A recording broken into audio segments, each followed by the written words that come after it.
नमस्कार दोस्तों, आपका स्वागत है अनमोल कहानी घर यूट्यूब चैनल पर। इस ठंडी हवा में एक अजीब सी चुभन थी, जैसे किसी तूफान के आने की आहट हो। मैं अपनी चमचमाती गाड़ी में बैठा सिगार का कश लेते हुए सामने पड़ी रोशनी के खूबसूरत चेहरे को देख रहा था। वैसे तो हर रात मेरी खूबसूरत चेहरे महंगी शराब और एक नई औरत के साथ होती थी, लेकिन आज की रात अजीब थी। अंदर कहीं बेचैनी सी थी, जैसे कोई चीज छूटने वाली हो, जैसे कोई पुरानी याद साया बनकर मेरे आसपास घूम रही हो। मैंने झटक कर अपने ख्याल को झाड़ा और फोन निकालकर विवेक को कॉल लगाई। क्या सीन है? मैंने सीधा सवाल किया। विवेक की हंसी फोन के दूसरी तरफ सुनाई दी। यार, तू हमेशा इस तरह से बेचैन क्यों रहता है? खबर यह है कि चांदनी मान गई है। बंगले पर जा, वो तेरा इंतजार कर रही है। मेरे होठों पर जहरीली मुस्कुराहट आई। मैं जानता था कि वो इनकार नहीं करेगी। विवेक ने ठहाका लगाया। तू हमेशा जान लेता है सागर, शायद इसीलिए दुनिया में हमें बिजनेस टाइकून कहती है। हम हर चीज की कीमत लगा सकते हैं, हर चीज खरीद सकते हैं। मैंने सिगार की राख झाड़ी और गाड़ी स्टार्ट कर दी। रात के इस पहर में सड़कें सुनसान थीं और मैं अपनी मंजिल की ओर बढ़ रहा था। ये खेल मेरे लिए नया नहीं था। मैं औरतों को खरीदता था और फिर उनसे दिल भर जाने पर उन्हें छोड़ देता था। मेरे लिए सब एक खेल था, एक ऐसी तफरीह जिसमें मैं जीतता था और वो हार जाती थी। मैंने गाड़ी आलीशान बंगले के सामने रोकी। गेट पहले से खुला था, जैसे मेरे स्वागत के लिए उसे छोड़ दिया गया हो। मैं अंदर कदम रखा तो चारों तरफ रोशनी थी। सामने ही चांदनी खड़ी थी। मैंने उससे कहा, तुम्हें तो पता है मैं हमेशा अपनी शर्त पर आता हूँ। वो हंसी, लेकिन उसकी हंसी में एक अजीब सी खनक थी। कुछ ऐसा था जो रोजाना से अलग था, जैसे वो कुछ छुपा रही हो। क्या हुआ चांदनी, आज कुछ बदली बदली लग रही हो? बस यूं ही, उसने नजरें चुराते हुए कहा। कभी कभी दिल चाहता है कि जिंदगी में जो हो मेरे हिसाब से हो। मैं उसके करीब जाकर धीरे से बोला, जिंदगी में तेरे हिसाब से होना सिर्फ मेरे हाथ में है चांदनी। मैं जो चाहूं वही होता है। लेकिन उस रात मेरे अपने शब्द मेरे ही खिलाफ जाने वाले थे। कमरा बिल्कुल खामोशी में डूबा था। चांदनी मेरे पास थी, लेकिन उसके अंदाज में बेचैनी थी। मैं हमेशा औरतों की नब्ज को समझता था और जान चुका था कि कुछ न कुछ गड़बड़ है। क्या बात है चांदनी, कुछ कहना चाहती हो? उसने एक पल मुझे देखा, फिर धीरे से बोली, सागर, क्या तुम्हें कभी किसी से मोहब्बत हुई है? मैंने जोरदार ठहाका लगाया। मोहब्बत? ये शब्द मेरे लिए कोई मायने नहीं रखता चांदनी। मैं जिस चीज को चाहता हूँ उसे खरीद लेता हूँ। मेरे लिए मोहब्बत भी एक कारोबार है। चांदनी ने गहरी सांस ली, जैसे वो पहले से जानती हो कि मैं यही कहूँगा। फिर धीरे से बोली, कभी कभी जो चीज खरीदी जा सकती है वही सबसे ज्यादा कीमती होती है सागर। मैंने हंसते हुए कहा, ये सारी फिलॉसफिकल बातें मुझे मत सिखाओ। तुम खुद अपनी कीमत तय करके यहाँ बैठी हो, तो फिर ये बात क्यों कर रही हो? शायद ये आखिरी बार हो सागर। मुझे उसके शब्दों में छिपी संजीदगी का अंदाजा नहीं हुआ, ना ही मैंने उसे ज्यादा अहमियत दी। मैंने उसे अपनी बाहों में लिया और फिर वो सब हुआ जो हमेशा होता था। लेकिन अगली सुबह सब कुछ बदल चुका था। जब मैं जागा तो कमरा खाली था। चांदनी जा चुकी थी और मेज पर एक चिट्ठी रखी थी। सागर, हर औरत खरीदी नहीं जा सकती। कुछ लोग कीमत वसूल नहीं करते, बल्कि कीमत चुकाकर चले जाते हैं। शायद तुम्हें आज तक सिर्फ वे औरतें मिली हैं जो खुद को बेचती थीं, लेकिन एक दिन तुम्हें वो मिलेगी जो तुम्हारे पास होकर भी तुम्हारी नहीं होगी। उसी दिन तुम्हें एहसास होगा कि हारना किसे कहते हैं। मेरे माथे पर शिकन उभर आई। चांदनी का यह अंदाज मुझे चौंका गया था। मैंने फोन उठाया और विवेक को कॉल लगाई। ये चांदनी कहाँ गई? विवेक ने हैरानी से कहा। क्या मतलब? तुम्हारे पास नहीं है? नहीं, वो जा चुकी है। विवेक कुछ देर खामोश रहा, फिर बोला, शायद तुम्हारे खेल का वक्त खत्म हो रहा है। मैंने झुंझलाकर फोन बंद कर दिया, लेकिन मेरे अंदर कुछ अजीब सा हो रहा था। ये पहला मौका था जब कोई औरत मुझे यूं छोड़कर चली गई थी और मैं खुद को कमजोर महसूस कर रहा था। ये पहला मौका था जब मुझे लगा कि शायद मैं सच में हारने वाला हूँ। रात के सन्नाटे में जब सब कुछ थम जाता है, तब इंसान के अंदर की बेचैनी और ज्यादा बढ़ जाती है।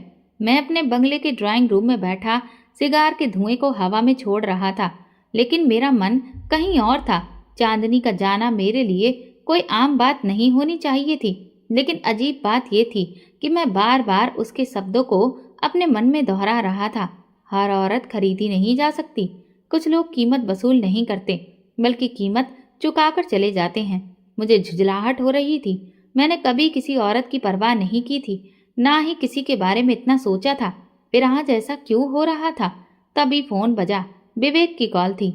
सागर, सब ठीक है? उसकी आवाज में फिक्र थी। मैंने सिर झटक कर कहा, हाँ सब ठीक है, बस कुछ अजीब लग रहा है। अजीब लगता है? पहली बार कोई तेरे हाथ से निकल गई, वरना तू तो हमेशा जाल बुनता था। विवेक ने मजाक में कहा, लेकिन शायद वो ठीक कह रहा था।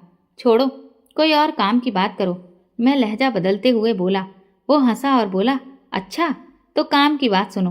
कल दफ्तर में एक नई लड़की आई थी। तुम्हारे लिए वो काफी मासूम और शरीफ लग रही थी। मेरे ख्याल में वो तुम्हारी सेक्रेटरी बनने के काबिल है। मैंने दिलचस्पी से पूछा, कौन है? उसका नाम शीतल है। जरूरतमंद लगती है, मगर खुददार भी है। चेहरे पर एक अलग सी मासूमियत है। मैंने सिगार को एश ट्रे में मसलते हुए खड़े होकर कहा, मासूम? चलो देखेंगे कितनी देर तक मासूम बनी रहती है। अगली सुबह जब मैं दफ्तर पहुंचा तो मैनेजर ने बताया, शीतल नाम की लड़की इंटरव्यू के लिए आपका इंतजार कर रही है। मैंने सर हिलाया और कहा, उसे अंदर भेजो। कुछ पलों के बाद दरवाजा हल्के से खुला और वो अंदर आई। मैंने सिर उठाकर देखा। गेहुआ रंगत, बड़ी बड़ी काली आंखें और एक अजीब सी शराफत उसके चेहरे पर झलक रही थी। वो वाकई बिल्कुल अलग लग रही थी, जैसे कि इस दुनिया के चकाचौंध से बिल्कुल अनजान हो। मैंने हाथ के इशारे से उसे कुर्सी पर बैठने को कहा। वो चुपचाप बैठ गई। उसकी नजरें झुकी हुई थी और वो अपने हाथों को मरोड़ रही थी। मैंने फाइल खोली। आपने एमबीए किया है? जी। उसकी आवाज़ धीमी मगर सुकून भरी थी। तो ये आपकी पहली नौकरी होगी? जी। आपको नौकरी की ज़रूरत क्यों महसूस हुई? मैंने गहरी नज़रों से उसकी तरफ देखा। उसने पल भर को आंखें बंद की, जैसे कोई बोझ उठा रही हो। फिर धीरे से बोली, मेरी माँ बीमार है और इलाज के लिए पैसों की ज़रूरत है। मैं हल्का सा मुस्कुराया। ज़रूरतमंद हो? जी, लेकिन अपनी इज्जत से बढ़कर कुछ नहीं। उसके लहजे में मजबूती थी। मैंने कुर्सी से टेक लगाकर ध्यान से उसका चेहरा देखने लगा। इज्जत? ये दुनिया इज्जत वालों के लिए नहीं बनी शीतल। यहाँ सबकी कीमत लगती है। कुछ अपनी मर्जी से बिक जाते हैं, कुछ मजबूरी में। सवाल सिर्फ कीमत का है। उसने चौंक कर मेरी तरफ देखा, लेकिन तुरंत नजरें झुका ली। सर, मैं नौकरी के लिए आई हूँ, कोई और बात नहीं सुनना चाहती। मुझे उसके अंदाज में एक नरमी मगर एक मजबूती नजर आई। मैंने फैसला कर लिया। खेल शुरू हो चुका था। ठीक है, तुम्हें नौकरी मिल गई है। तुम मेरी पर्सनल सेक्रेटरी रहोगी। तनख्वाह तुम्हारी उम्मीद से ज़्यादा होगी, मगर काम भी ज़्यादा होगा। उसकी आंखों में एक पल के लिए खुशी की चमक आई, मगर फिर वो तुरंत सपाट लहजे में बोली, धन्यवाद सर, मैं अपना काम ईमानदारी से करूंगी। देखते हैं कितनी ईमानदारी बाकी है तुम में। मैंने अपने दिल में सोचा और मुस्कुरा दिया। अगले कुछ दिनों में मैंने महसूस किया कि शीतल सच में अपने काम में माहिर थी। वो सिर्फ अपने काम से मतलब रखती थी, किसी से ज़्यादा बात नहीं करती थी और हद से ज़्यादा संजीदा थी। मैंने कई बार उसे अपने साथ लंच करने के लिए कहा, ये कहकर कि कुछ प्रोफेशनल मामलों पर चर्चा करनी है। माफ़ कीजिए सर, मैं लंच घर से लाती हूँ और अपने कैबिन में ही खाती हूँ। अच्छा, तो ऑफिस में भी नज़रें बंद रखना पसंद है? मैंने ताना मारते हुए कहा। जी सर, मैं जैसी हूँ वैसे ही रहना पसंद करती हूँ। अब तो मुझे जिद हो गई थी। ये लड़की वाकई सबसे अलग थी। मैंने कई बार उसे इशारों में पेशकश की, लेकिन वो साफ बच निकली। ये भी एक दिन झुकेगी, बस वक्त का इंतजार करो सागर, मैंने खुद से कहा और एक प्लान बनाया। मेरे लिए औरतों को काबू में करना कभी मुश्किल नहीं रहा था। हर लड़की की एक कमजोरी होती है। किसी को पैसे चाहिए, किसी को शोहरत, किसी को इज्जत का लालच और कुछ को वो सपने पूरे करने होते हैं जो वे अपनी आंखों में सजाए रखती हैं। शीतल भी एक आम लड़की थी। फर्क सिर्फ इतना था कि वो नखरे ज्यादा कर रही थी। लेकिन ज्यादा देर नहीं। मैंने सिगार का धुआं छोड़ते हुए सोचा, जल्द ही ये भी मेरे कदमों में होगी। मैंने अपनी कुर्सी से टेक लगाई, फोन उठाया और विवेक को कॉल किया। यार, शीतल बड़ी जिद्दी निकली, लेकिन मुझे मजा आ रहा है। विवेक हंसा। तू कौन सा हार मानने वाला है सागर? तू लड़की को चाहे तो उसे हासिल करना अपना हक समझता है। बिल्कुल, और अब वक्त आ गया है कि मैं अपनी चाल चलूं। मैंने मुस्कुराते हुए कहा। विवेक ने उत्सुकता से पूछा, अब क्या प्लान है? कल देखना, ये लड़की खुद मेरे पास आएगी और अपनी इज्जत मेरे कदमों में रख देगी। अगले दिन शीतल हमेशा की तरह दफ्तर आई, नजरें झुकाकर।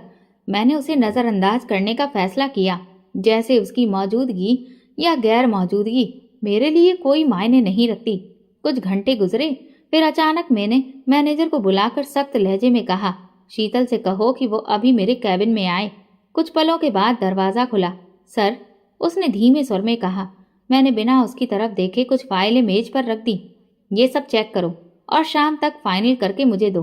वो खामोशी से आगे बढ़ी और फाइलें उठा ली, लेकिन जाने से पहले रुकी और बोली, सर, मैं कुछ कहना चाहती हूँ। मैंने चेहरा ऊपर उठाया और माथे पर तेवर डालते हुए कहा, बोलो। सर, मैंने कल आपकी बात पर सारी रात सोचा।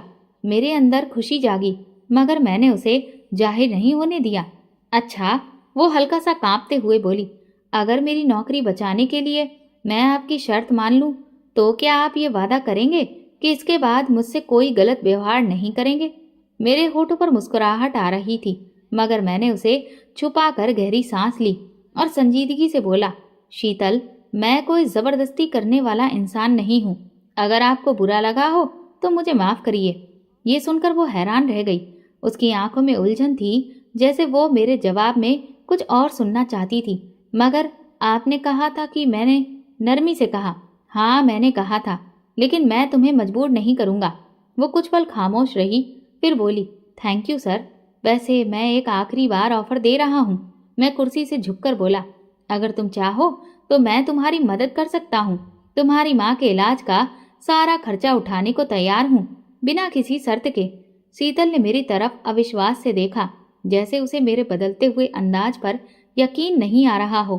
क्यों सर, आप सच में मेरी मदद करना चाहते हैं? अगर सच में ऐसा है तो आपका बहुत धन्यवाद। ये कहकर वो बाहर चली गई। मैंने मुस्कुराकर सिगार का एक लंबा कश लिया। ये तो बस शुरुआत है शीतल, खेल अभी खत्म नहीं हुआ। कुछ दिनों के बाद उसने मेरा प्रस्ताव स्वीकार कर लिया था। मैंने उसकी माँ के लिए एक प्राइवेट अस्पताल में बेहतरीन इलाज शुरू करवा दिया। वो मेरी शुक्रगुजार थी। यही तो मैं चाहता था, उसके दिल में अपने लिए एक नरम जगह बना सकूं। एक दिन शीतल मेरे ऑफिस में मेरे सामने खड़ी थी। मैंने धीरे से कहा, शीतल, क्या आपको कभी लगा कि इंसान की किस्मत एक पल में बदल सकती है? वो चौंक कर बोली, जी सर, कभी कभी जो लोग हमें सबसे ज़्यादा नापसंद होते हैं, वक्त के साथ वही सबसे ज़्यादा करीब आ जाते हैं। वो खामोश रही। मैं आगे बढ़ा, फाइल बंद की और कहा, शाम को एक मीटिंग है, मेरे साथ चलना होगा। लेकिन सर, ये बिजनेस मीटिंग है। हाँ शीतल, कुछ और नहीं। वो लाजवाब हो गई और सिर हिला दिया। शाम को मैं उसे अपने साथ एक महंगे रेस्टोरेंट में ले गया। वो नर्वस थी, मगर छुपा रही थी। खाने के दौरान जब मैंने हल्के से उसके हाथ पर हाथ रखा तो वो तुरंत पीछे हट गई। मैं मुस्कुराकर बोला, मैंने पहले ही कहा था शीतल कि ये सिर्फ एक बिजनेस डिनर है। तुम्हारी इज्जत मेरी नज़रों में हमेशा कायम रहेगी। उसके चेहरे पर अजीब सी कैफियत थी, जैसे वो मेरे बदलते व्यवहार को समझने की कोशिश कर रही हो।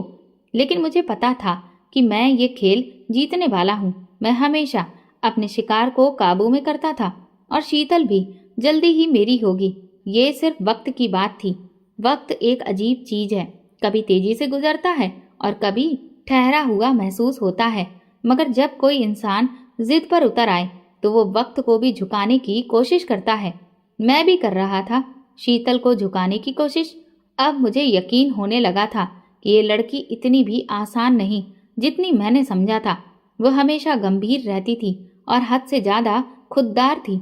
मैंने अपने तरीके आजमाने शुरू किए, कभी नरमी, कभी सख्ती, कभी पैसा, कभी जज्बात, मगर वो किसी भी जाल में नहीं आ रही थी। लेकिन एक दिन मौका खुद चलकर मेरे पास आया। सर, मुझे आपसे कुछ बात करनी है। शीतल मेरे कैबिन में आई। उसके चेहरे पर परेशानी के भाव साफ नजर आ रहे थे। मैंने मुस्कुराकर कुर्सी से टेक लगाते हुए कहा, मिस शीतल, अब क्या समस्या है? सर, मेरी माँ अस्पताल में है और इलाज का खर्च बहुत ज़्यादा हो रहा है। मुझे कुछ मदद की ज़रूरत है। मेरे होठों पर हल्की मुस्कान आई, लेकिन मैंने उसे जाहिर नहीं होने दिया। अरे शीतल, तुम्हें बस इतनी सी बात के लिए इतनी झिझक क्यों हो रही है? मैंने नरम लहजे में कहा, तुम जानती हो कि मैं तुम्हारी मदद के लिए हमेशा मौजूद हूँ। जी सर। लेकिन वो चुप हो गई। क्या? बोलो। मैंने जानबूझकर अपनी आवाज में नरमी बरकरार रखी।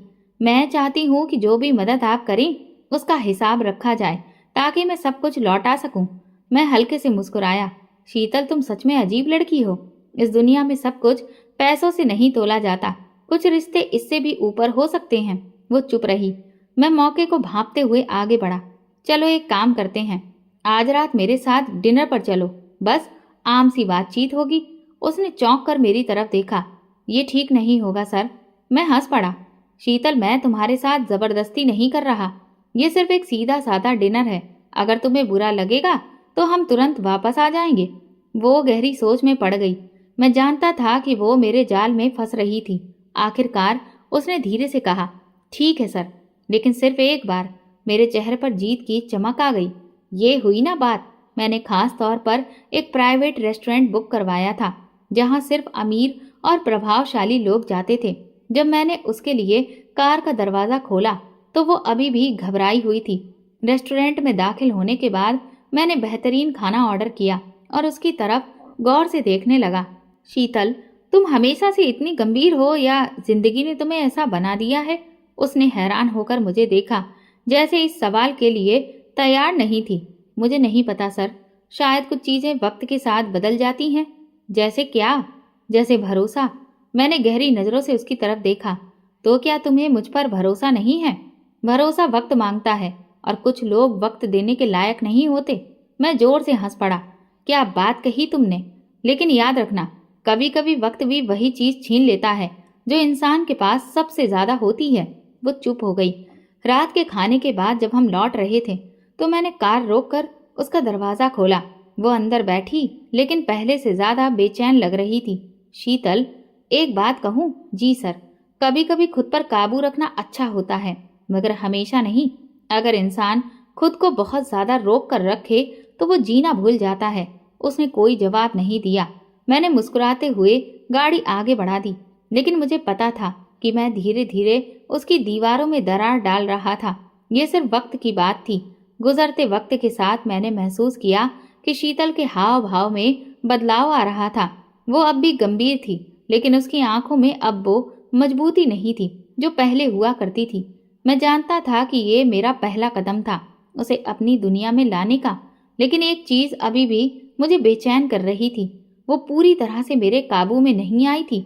वो अब भी मुझसे एक दूरी बनाए हुए थी। अब भी वो मुझे वो इज्जत नहीं दे रही थी जो बाकी लोग देते थे, और यही मुझे तोड़ना था। मैंने कुर्सी पर बैठकर सिगार जलाया और धुआं हवा में छोड़ते हुए विवेक को फोन किया। यार, ये शीतल कुछ ज्यादा ही जिद्दी निकली। वो हंसा। कब से तू जिद के आगे झुकने लगा? झुक नहीं रहा, सोच रहा हूँ कि इसे कैसे तोड़ूं। लड़कियां तो मोहब्बत से टूटती हैं या खौफ से? अगर मोहब्बत नहीं तो फिर खौफ पैदा कर दे। सागर, मैंने मुस्कुराकर कहा, शायद अब वक्त आ गया है। अगली सुबह जब शीतल ऑफिस आई तो मैंने उसे पूरी तरह नजरअंदाज कर दिया। वो रोजाना की तरह फाइलें मेरे टेबल पर रखती थी, लेकिन आज मैंने एक नजर भी उसकी तरफ नहीं डाली। दोपहर में वो हिचकिचाते हुए मेरे पास आई। सर, कल आपने कुछ फाइलें चेक करने को कहा था। मैंने सख्त लहजे में कहा, रहने दो, अब तुम्हारी जरूरत नहीं है। वो चौंक गई। सर, मैंने कुछ गलत किया है? मैंने हल्की हंसी के साथ उसे देखा। हाँ, तुम्हारी सबसे बड़ी गलती ये है कि तुम्हें नहीं पता कि तुम किसके साथ काम कर रही हो। सर, मैं समझी नहीं। मैंने अपनी आवाज में सख्ती लाते हुए कहा, देखो शीतल, मैं तुम्हारे साथ नरमी से पेश आया, तुम्हें इज्जत दी, तुम्हारी माँ के इलाज का खर्च उठाया, और तुम अब भी मुझ पर शक की नजर डाल रही हो। सर, मैंने कभी बस। मैंने जोर से मेज पर हाथ मारा। वो सहम गई। कमरे में खामोशी छा गई। मैंने उसे गहरी नजरों से देखा और धीरे से कहा, अभी वक्त है शीतल, खुद को मुश्किल में मत डालो। तुम जानती हो कि इस दुनिया में कुछ भी मुफ्त में नहीं मिलता। उसकी आंखों में बेबसी उभर आई। मैं जानता था कि ये वो पल था जहां ज्यादातर औरतें झुक जाती हैं, लेकिन शीतल की नजरों में अब भी एक अजीब सी हिम्मत थी। सर, मैंने कभी नहीं सोचा था कि आप ऐसा कहेंगे। मैं कुर्सी पर बैठे हुए मुस्कुराया। ये दुनिया वैसी नहीं है जैसी तुम सोचती हो शीतल। यहाँ इज्जत भी पैसों से खरीदी जाती है। नहीं सर, सब कुछ खरीदा नहीं जा सकता। देखते हैं। मैंने हल्की मुस्कान के साथ कहा। रात को मैं अपने फ्लैट में बैठा था। मेरे दिमाग में सिर्फ एक ही सवाल था, ये लड़की इतनी सख्त जान क्यों है? आखिर ये कब तक बचेगी? तभी मेरा फोन बजा। ये विवेक की कॉल थी। यार सुन, एक जबरदस्त आइडिया आया है। क्या? शीतल की माँ का इलाज तू करवा रहा है ना? अगर वो अस्पताल से निकाल दी जाए तो? मैंने कुछ पल के लिए सोचा और फिर मुस्कुराकर जवाब दिया, विवेक, आज पहली बार तुमने सच में कोई अक्लमंदी की बात की है। अगली सुबह शीतल हड़बड़ाते हुए ऑफिस में दाखिल हुई। उसकी आंखों में आंसू थे और चेहरे पर गहरी परेशानी। सर प्लीज, मेरी माँ को अस्पताल से निकाल दिया गया है। वो बहुत बीमार है। मैंने कुर्सी पर आराम से बैठकर उसे देखा और कहा, अच्छा, सच में? मुझे नहीं मालूम था। सर प्लीज, मैं कुछ भी करने को तैयार हूँ, बस आप अस्पताल वालों से बात कर लें। मेरे अंदर जीत की लहर दौड़ गई। मैं शिकारी सा मुस्कुराया और कहा, कुछ भी? वो पल भर खामोश रही, फिर धीरे से बोली, जी सर, कुछ भी।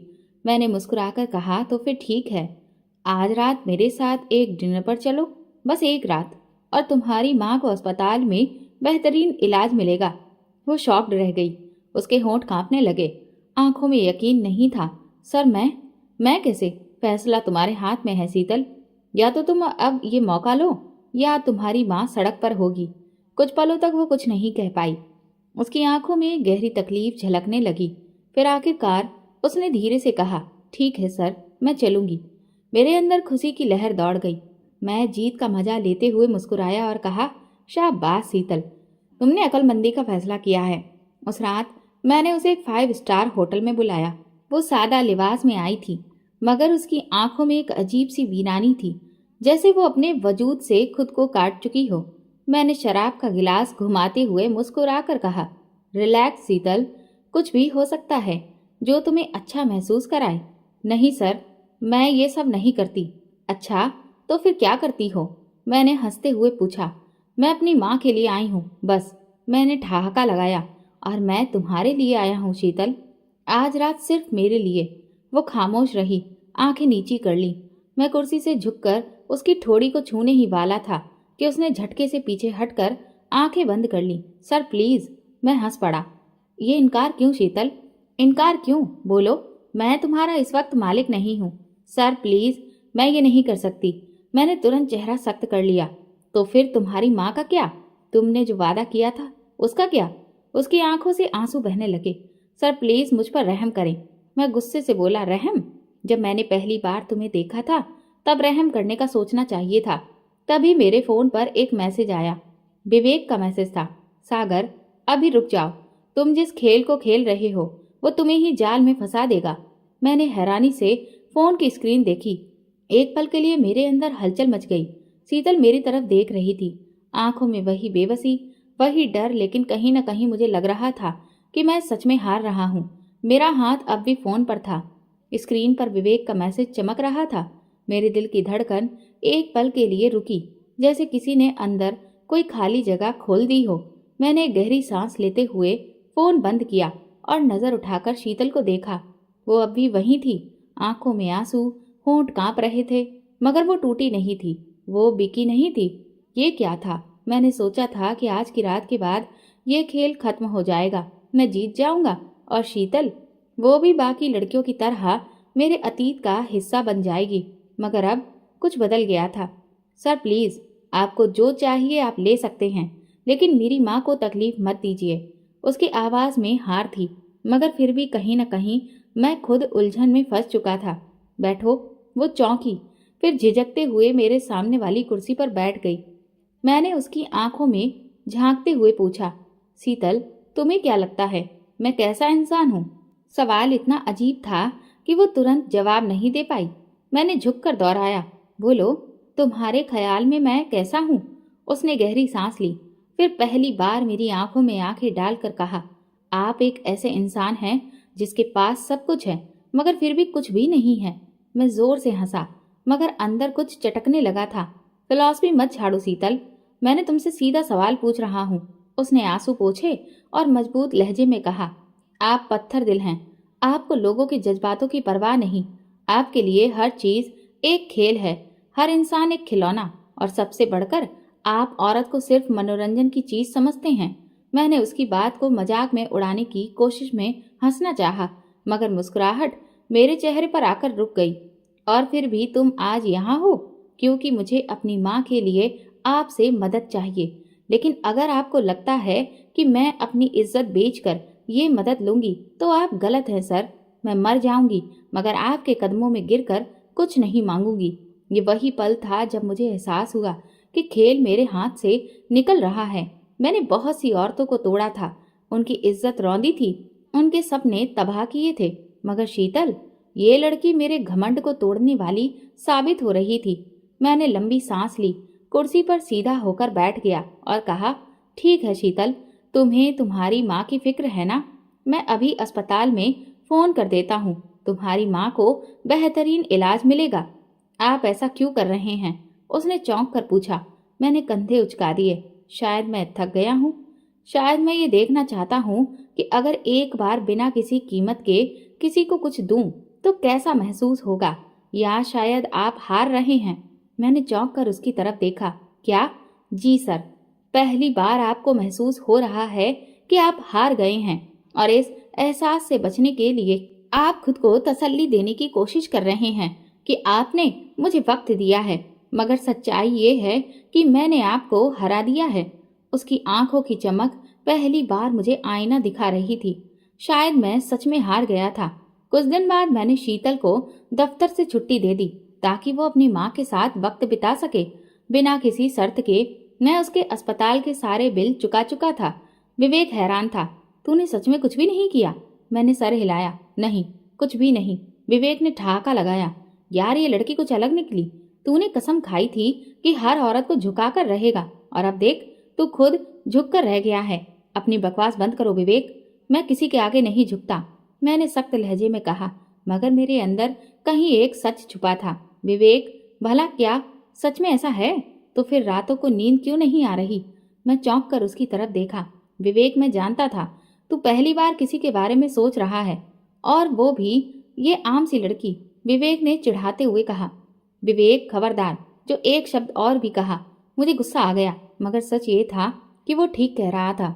शीतल अब मेरे ख्यालों से नहीं निकल रही थी। अगली रात मैं अपने फ्लैट में बैठा था, सिगार सुलगा रहा था।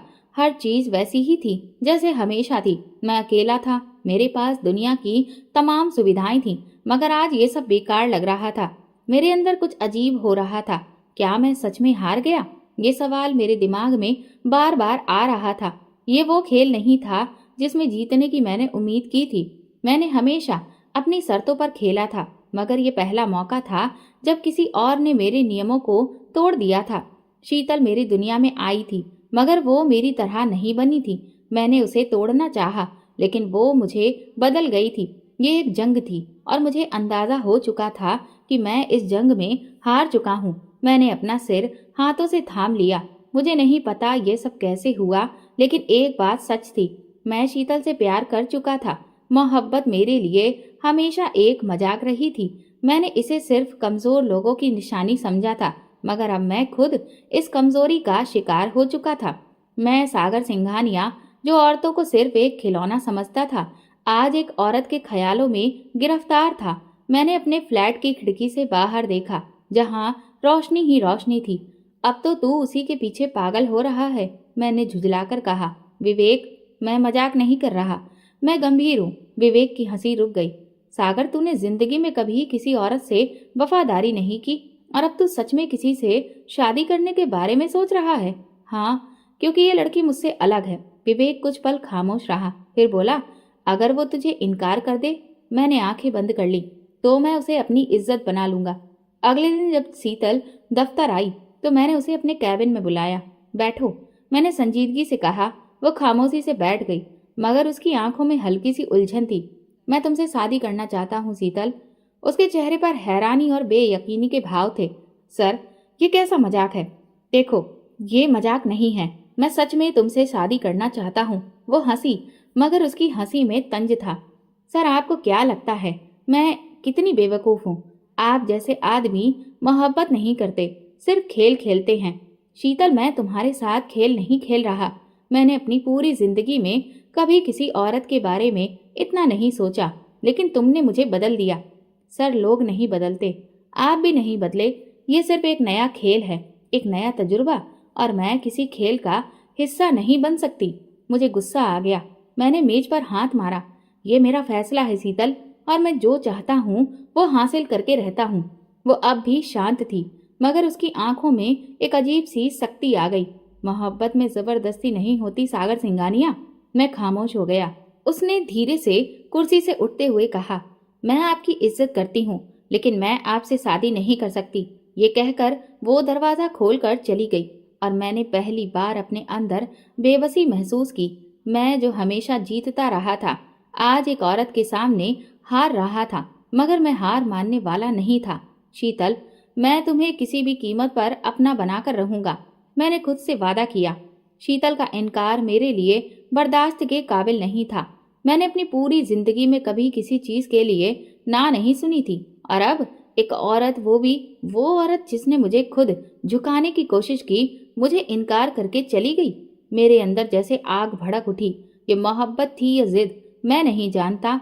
मैं बस एक चीज जानता था, शीतल मेरी होगी, किसी भी कीमत पर। अगले दिन ऑफिस में वो पहले की तरह अपना काम कर रही थी, जैसे कि कल कुछ हुआ ही नहीं हो। लेकिन मैं जानता था, उसके चेहरे पर संजीदगी की वही मजबूती मुझे अंदर से बार बार तोड़ रही थी। मैंने उसे फिर अपने कैबिन में बुलाया। वो अंदर आई, मगर उसकी आंखें अब भी मजबूत थीं। बैठो, मैंने आदेश दिया। फिर मैंने उसे गहरी नजरों से देखा। शीतल, मैंने कल जो कहा था वो अब भी उतनी ही संजीदगी से कह रहा हूँ। मैं तुमसे शादी करना चाहता हूँ। उसने नरमी से जवाब दिया। सर, मैं आपको अपना जवाब पहले ही दे चुकी हूँ, और मैंने वो जवाब एक्सेप्ट नहीं किया है।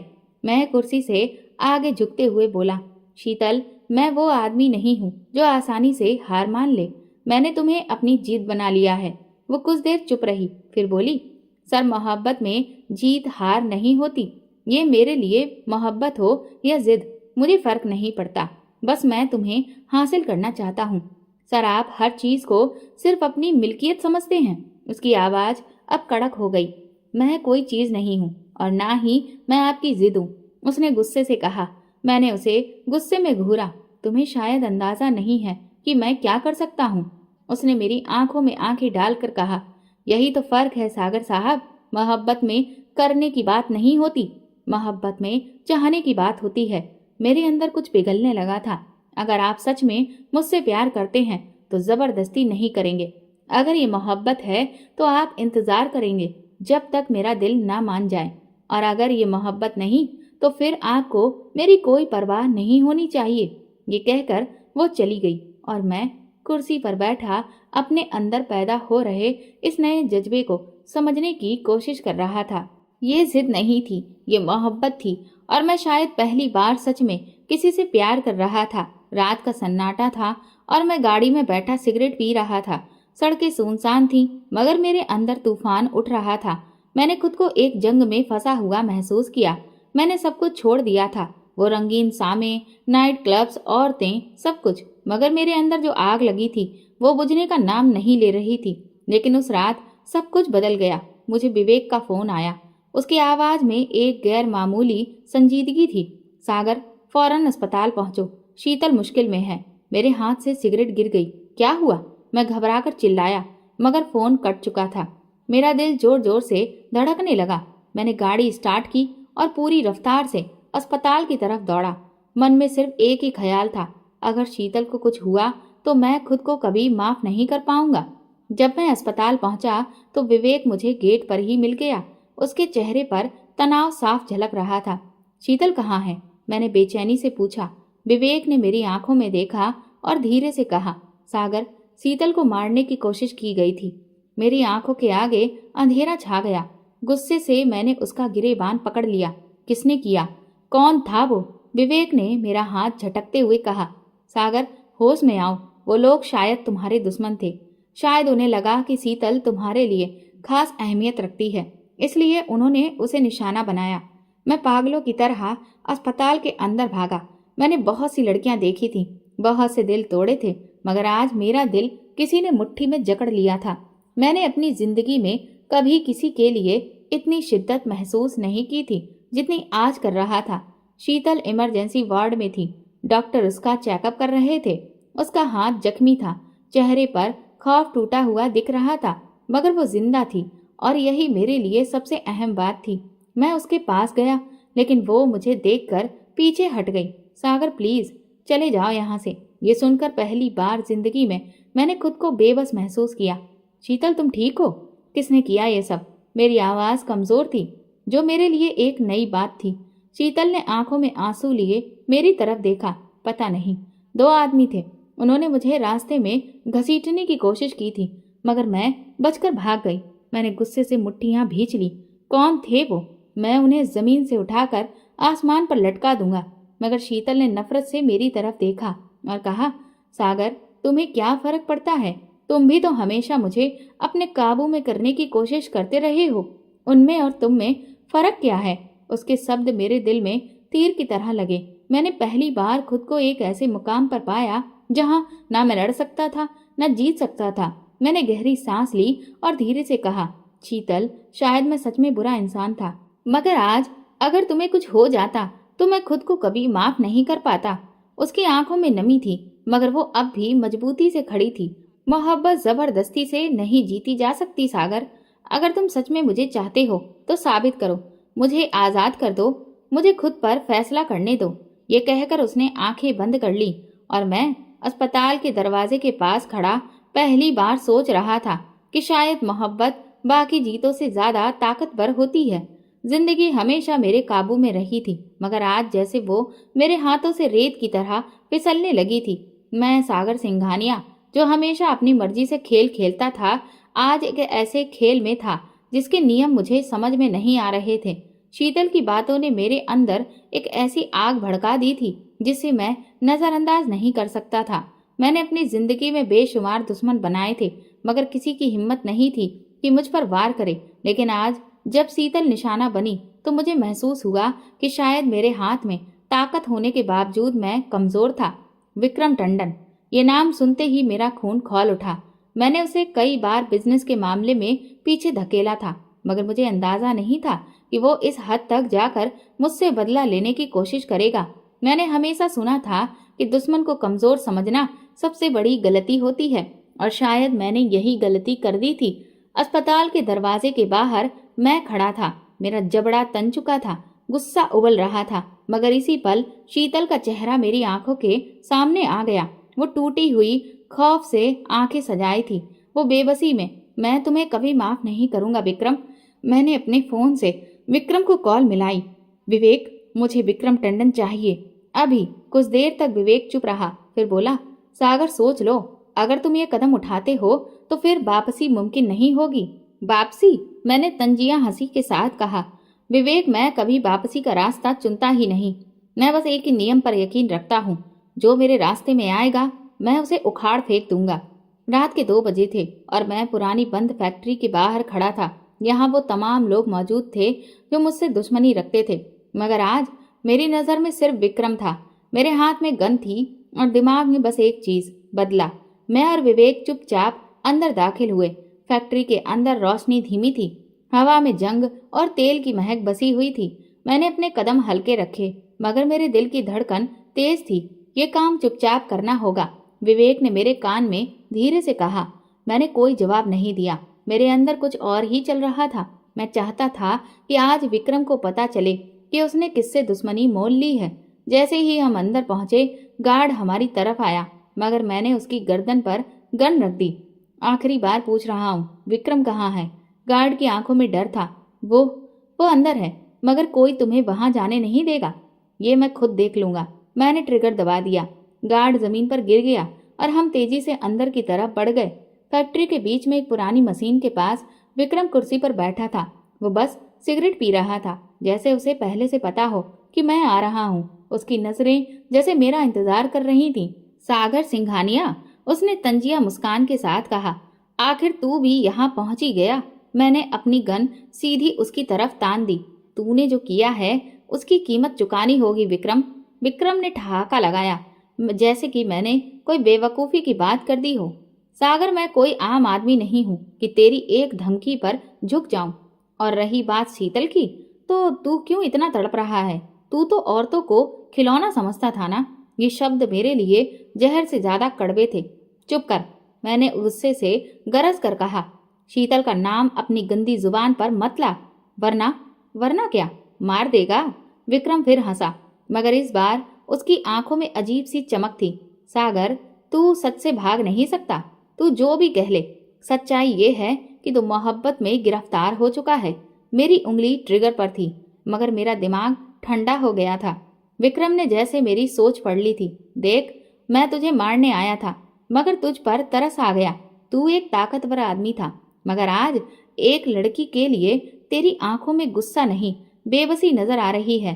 विवेक ने मुझे देखा, जैसे वो भी विक्रम की बातें सुनकर हैरान हो गया था। सागर, इसकी बकवास मत सुन, उसने कहा, मगर मैं कुछ नहीं सुन रहा था। मोहब्बत जबरदस्ती नहीं होती सागर सिंघानिया। मुझे शीतल के शब्द याद आ रहे थे। चल, खत्म कर ये खेल। विवेक ने गन मेरे हाथ में थमा दी, मगर मेरे हाथ कांप रहे थे। तू हार गया सागर, विक्रम ने आखिरी बार कहा, क्योंकि तूने हमेशा ताकत पर यकीन रखा, मगर मोहब्बत ताकत से ज्यादा मजबूत होती है। मेरी सांसें उखड़ने लगी। मैंने धीरे से अपनी गन नीचे कर ली। मैं तुझे मार सकता हूँ विक्रम। मेरी आवाज धीमी मगर सख्त थी, लेकिन आज पहली बार मैंने कुछ और सीखा है। मैं यहाँ किसी को खत्म करने नहीं आया, मैं खुद को बदलने आया हूँ। विवेक हैरानी से बोला, सागर, तुम ये क्या कर रहे हो? मैंने गहरी सांस ली और कहा, मैं पहली बार सही कर रहा हूँ। विक्रम ने कड़वाहट से हंसते हुए कहा, शायद अब तू वाकई एक मर्द बन रहा है सागर। मैंने विक्रम की आंखों में देखा और धीरे से कहा, अगर तू दोबारा शीतल के करीब भी आया तो मैं तुझे जिंदा नहीं छोड़ूंगा। ये कहकर मैंने अपना रुख मोड़ा और बाहर निकल गया। मेरे अंदर एक जंग छिड़ चुकी थी, और ये जंग सिर्फ विक्रम के साथ नहीं थी, ये जंग मेरी खुद से थी। मैंने हमेशा ताकत को सब कुछ समझा था, मगर आज मुझे लग रहा था कि शायद सबसे बड़ी ताकत मोहब्बत है। मैं गाड़ी चलाते हुए बार बार शीतल का चेहरा याद कर रहा था, वो आंखें जो हमेशा मेरे गुरूर को तोड़ देती थीं, वो शब्द जो मुझे मेरी औकात याद दिलाते थे। विवेक ने खामोशी तोड़ी। तूने विक्रम को जिंदा क्यों छोड़ा? मैंने सर अपना दबाया और कहा, क्योंकि आज मैंने फैसला किया कि मैं किसी और को मारने के बजाय खुद को बदल लूंगा। विवेक ठहाका मारकर हंसा। ये वही सागर सिंघानिया है जो कहता था कि दुनिया में ताकत ही सब कुछ है? मैंने धीरे से कहा, हाँ, मगर अब मैं ये जान चुका हूँ कि मोहब्बत ताकत से ज्यादा बड़ी चीज होती है, और ये भी जान गया हूँ कि मोहब्बत जबरदस्ती नहीं होती। विवेक ने हैरानी से मुझे देखा, जैसे वो मुझे पहचानने की कोशिश कर रहा हो, मगर मैं खुद भी नहीं जानता था कि मैं कौन हूँ। अगली सुबह मैं अस्पताल पहुंचा। शीतल अपनी माँ के साथ थी। वो मुझे देखकर कुछ पल खामोश रही, फिर धीरे से बोली, आप यहाँ क्यों आए हैं? मैंने अपने कदम आगे बढ़ाए। मैं तुमसे कुछ कहने आया हूँ। वो चुप रही, मगर मैं जानता था कि वो सुन रही थी। मैंने हमेशा औरतों को वैल्यू नहीं दी, उन्हें अपने पैरों की धूल समझा, मगर तुमने मुझे वो आईना दिखाया जिसमें मैंने पहली बार खुद को देखा है। मैंने हमेशा सब कुछ अपनी ताकत से हासिल किया, लेकिन तुमने मुझे ये बताया कि कुछ चीजें ताकत से नहीं, कुर्बानी से मिलती हैं। शीतल ने चौंक कर मेरी तरफ देखा। मैंने पहली बार किसी के लिए अपनी जिद छोड़ी है। मैंने सर झुकाकर कहा, और वो कोई और नहीं, तुम हो शीतल। क्या मतलब? उसकी आवाज कांप रही थी। मतलब ये कि मैं तुम्हें हासिल करने की जिद में था, लेकिन अब मैं तुम्हें इज्जत देना चाहता हूँ। मैं तुमसे जबरदस्ती मोहब्बत नहीं करवाना चाहता। मैं चाहता हूँ कि अगर कभी तुम्हें लगे कि मैं सच में बदल गया हूँ तो तुम खुद मेरे पास आओ। ये कहकर मैंने धीरे से एक तलाकनामा निकाला और उसके सामने रख दिया। ये क्या है? वो हैरानी से बोली। ये आज़ादी का कागज है शीतल। मैंने मुस्कुराकर कहा, मैंने तुमसे जबरदस्ती और धोखे से शादी की थी, मगर आज मैं तुम्हें अपने कैद से आज़ाद कर रहा हूँ। अगर तुम कभी महसूस करो कि मैं सच में तुम्हारी मोहब्बत के काबिल हूँ तो खुद वापस आ जाना, अगर नहीं तो मैं हमेशा के लिए चला जाऊंगा। शीतल के हाथ कांप रहे थे, मगर उसने कुछ नहीं कहा। मैंने आखिरी बार उसकी आंखों में देखा और दरवाजे की तरफ बढ़ गया। क्या मेरी मोहब्बत लौट कर आएगी? मैं बंगले में वापस आया और अपनी पुरानी जिंदगी को खत्म करने का फैसला कर लिया। वे तमाम औरतें जिन्हें मैंने धोखा दिया था, वो रातें जो मैंने अय्याशी में गुजारी थी, वो हर लम्हा जब मैंने औरतों की इज्जत को कुछ नहीं समझा था, मैं वो सब कुछ छोड़ने वाला था। मैंने अपनी कंपनी में काम करने वाली महिला कर्मचारियों के लिए एक अलग से सेक्टर खोला, जहां हर औरत को पूरी इज्जत के साथ नौकरी दी जा सके। मैंने पहली बार दान देना शुरू किया, पहली बार अपनी माँ के साथ वक्त गुजारना शुरू किया। मगर मेरे दिल में एक खालीपन था। क्या शीतल वापस आएगी? मैं अपने बंगले की छत पर बैठा था जब नौकर ने आकर बताया, सर, कोई लेडी आपसे मिलने आई है। मैंने हैरानी से पूछा, कौन है? उसने जवाब दिया, वो कह रही हैं कि आप उन्हें पहचान जाएंगे। मेरा दिल एक पल के लिए जोर से धड़का। मैं तेजी से नीचे आया। दरवाजे पर पहुंचते ही जैसे मेरी सांसें थम गईं। सामने शीतल खड़ी थी। उसकी आंखों में वही शक्ति थी, मगर उसके चेहरे पर आज कोई झिझक नहीं थी। शीतल, मेरे होठों में बस यही निकला। आपने कहा था कि अगर मैं महसूस करूं कि आप सच में बदल गए हैं तो मैं वापस आ जाऊं। उसकी आवाज में मजबूती थी। मैं खामोश खड़ा उसे देखता रहा और वो मुझे, और मैं देख रही हूं कि आप किस कदर बदल चुके हैं। मैंने गहरी सांस ली और अब पहला कदम आगे बढ़ाया। तो क्या इस बार मैं जबरदस्ती नहीं कर सकता? मैंने शरारत से कहा। शीतल मुस्कुराई। अब आपको जबरदस्ती करने की जरूरत नहीं है। और उस दिन मैंने पहली बार किसी को हासिल करने की बजाय उसे जीत लिया था। अगर आपको हमारी कहानी पसंद आई हो तो कमेंट करके जरूर बताएं। धन्यवाद।